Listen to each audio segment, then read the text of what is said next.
They're slick, sexy, and affordable. They're perfect for a night on the town or a romp through the woods. People around the world are spending over $5 billion a year trying to get into them. Jeans have become one of the most rapidly expanding industries of today. Practically all the pants I have are jeans. That's all I wear is jeans. They wear well, and they don't look dirty, even if they are dirty, and they're comfy. They're versatile. I think that jeans have become universal. I think probably the fact that French designers have started showing them in their collections, denim, has been the main reason why they are now accepted everywhere. In the last 8 years, the designer has transformed the jean from a practical working-class garment to one of high fashion and status. Over 200 labels are now on the market, and the boom shows no signs of slowing down. People in my store come in and they usually come in saying, I want a pair of Chardons, or I want a pair of Jordache, I want a pair of Calvin Klein. And generally it's because they've either seen an advertisement or that's what their peer group is wearing. Their friends are wearing Chardons, so that they want a pair of Chardons. And unless it has the label on the back, the jeans tend not to do very well. I think I'm wearing Bonjour jeans. Sassoons. Love jeans. Levi's. Britannia's. Right now I have my Calvin Kleins on. It's really not for prestige or anything. They just happen to fit me the best. The difference between a designer jean and our jean is basically the label. They're the same piece goods, the same fabric is used in most of the pants. They're constructed in a lot of the same factories.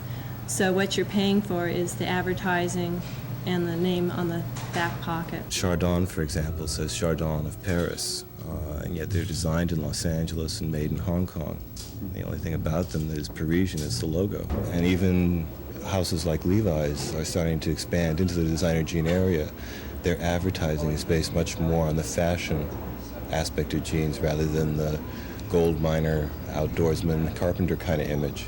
This practical outdoors image of Levi's dates back to their conception at the time of the California gold rush. While the miners searched for gold in the Sierra foothills, a young immigrant named Levi Strauss struck it rich by hitting upon the idea of making rugged, durable pants out of canvas. Jeans quickly became popular as those Levi's pants. After a while, Levi switched from canvas to denim, added copper rivets, and Levi's as we know them today came into being. The jean bonanza began. Cowboys liked the way they would stretch and shrink to fit, giving them relief from saddle sores. Levi's became standard American dress on the frontier. In the 30s, the Levi Strauss Company tried to sell the idea of jeans as a form of sportswear.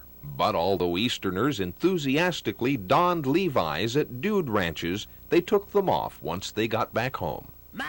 In the 50s, James Dean and Marlon Brando created a new image of the Western hero.